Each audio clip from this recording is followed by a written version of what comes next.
သည်အာယုန်နေနဲ့ပတ်သက်ပြီးတော့လေအိဋ္ဌာယုံအတိအိဋ္ဌာယုံမို့လို့ကုသိုလ်လို့ပြောလို့မရဘူးနှလုံးသွင်းမှရင်အကုသိုလ်ဖြစ်ပုံနေဖြစ်တဲ့အတွက်ကြောင့်အဲ့ဒီအချိန်မှာဇောတို့သည်ယောနိအာယောနိတော်ဖြစ်လိုက်တာနဲ့ဘယ်အာယုံလာအကုသိုလ်ဇောကြီးပဲဖြစ်တဲ့အတွက်တဲ့အကုသိုလ်ဇောမှာလဲဝေဒနာတွေကကြပြောင်းကြပြန်နေဖြစ်တဲ့အတွက်ဇောအပြန်တဲ့ဒါကြောင့်ပုထုဇဉ်နဲ့တိခါတွေမှာနှလုံးသွင်းမှန်ရင်ဇောအမှန်နှလုံးသွင်းမှားရင်ဇောအပြန်ဝိဘက်စိတ်တွေကတော့ဘယ်ပုဂ္ဂိုလ်နဲ့မဆိုင်ဝိဘက်ဒီအမှန်ပုထုဇဉ်တွေမှာဝိဘက်ကမှန်နှလုံးသွင်းမှန်ရင်ဇောမှန်ဝိဘက်လည်းအမှန်ဇောလည်းအမှန်ဒီနေရာမှာနှလုံးသွင်းမှားသွားပြီဆိုရင်ဝိဘက်ကမှန်ပေမဲ့ဇောကပြန်မယ်ဖရာယဟန္တာကြတော့ဝိဘက်စိတ်ကအမြဲမှန်မယ်ဇောကလည်းအမြဲမှန်လောကကြီးမှာ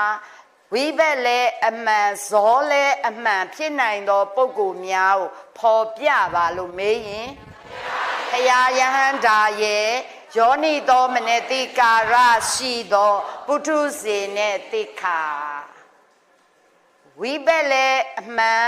ဝိဘက်မှန်တော်လဲဇောအပြန်ဖြစ်နိုင်သောပုဂ္ဂိုလ်များကိုဖော်ပြပါဆိုရင်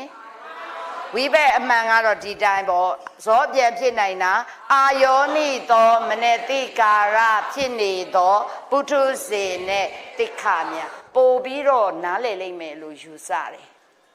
နားလည်လားကျမဝိထိပိုင်းတင်တာနှစ်ပေါင်းများပါပြီ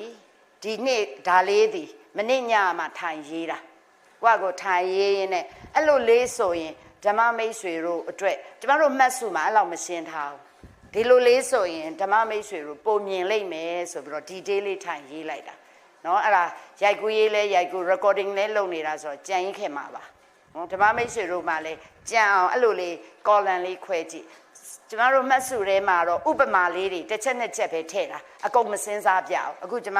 တော်တော်လေးပြောပေးလိုက်တယ်လိုက်နိုင်လားဒါဆိုရင်ဝိပါကနိယာမတတ္တပိုင်းမှာ